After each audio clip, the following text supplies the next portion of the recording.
In the United States, China reckons that it's getting weaker by the day. That's what it says of the United States. And they've picked sides. It's the simple message out of the US election. They reckon they can pull America apart through Wall Street. In other words, getting Wall Street investors tied up with what China's economic circumstances are going to be. And interestingly, it's the Wall Street barons and the big tech companies that rely on China largesse as well that are backing one side, Joe Biden, the left, over Donald Trump, who wants to stand up against China. I mean, Ev, this is fascinating and frightening to watch this happen. This is a kind of superpower stoush happening at the ballot box in the US. Heaven knows what's going to happen. Well, it's very concerning, and particularly concerning to see what China will do in the event of a close result, whether they decide to go off on an adventure. The US does have, I'm not as pessimistic. The US does still have significant authority over the free world. Over half of China's access to oil comes from the Middle East, where the US has, the majority of relationships there and could easily cut them off were to be any sort of conflict. The choice is pretty obvious, I think, for the future of Western civilization, which is a big call, but it's true that I think it's true. Donald Trump has led America to strength again, and it's the old Reagan adage: peace through strength. He has displayed that strength without getting into any more endless wars. The fact that he's been able to do that is a real testament. He's the only president in, I think, half a century that hasn't started a new war. That should get some credit. He's introduced criminal justice reform to make sure low-level offenders aren't spending a lifetime in prison and giving people a second chance. He's unleashed their energy market there. He's reduced taxes, and of course he's cut red tape.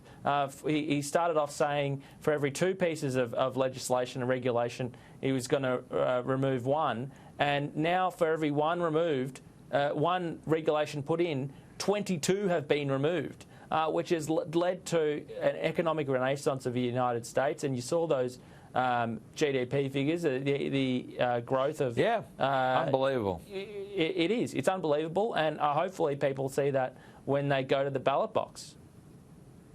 And yet, Carolee, women like you in suburban America, women, young women or women with young children, are apparently turned off by Donald Trump's toxic masculinity. I get it, but he's providing jobs. He's, he may not be the least crude person in the room, but you've got to have a hide thicker than a brick wall to deal with the rubbish he's getting out of the swamp. You sure do. And just to add to Evan's lovely list of Trump achievements, don't forget the 3 Arab states that have now come to the peace agreement to recognise Israel.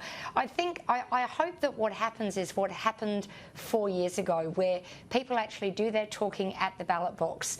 I do still have the theory that exists that even more, we're 4 years on, there is more vitriol towards whatever political views or anything you might say that angers the left, and people are just keeping quiet. They're just keeping quiet.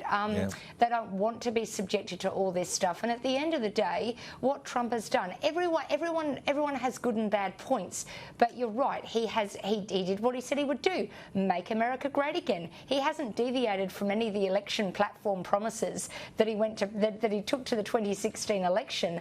And I also think that, whether there are feeds, there are young women, this, that and what have you, people aren't able to think 1 or 2 steps ahead. It's amazing when you watch different news organisations and also look at the polling that is kept. It's 50-50 either way. Some say that Trump is ahead, some say that Biden is ahead. I mean, the very fact they've had to get Barack Obama out again, with Biden calling Donald Trump George, I mean, you just look, and you've got to take your hat off to Trump.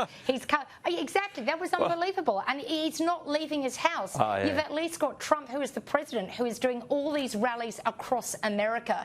And, and he's doing this. And as I said, he's called out. He's already called out that they're going to do away with fossil fuels, Biden, the Democrats and things. I would like to think that at the end of it, people will think, look, as for young women and stuff, I can't speak for all of them. I'm not a young woman, but it's the same around the world, isn't it? It's up to people to just read and see what has been done. But you know what? Trump is being criticised for keeping the promises that he took to an election. That must be a first for any politician around the world to be criticised for actually implementing what they said they would.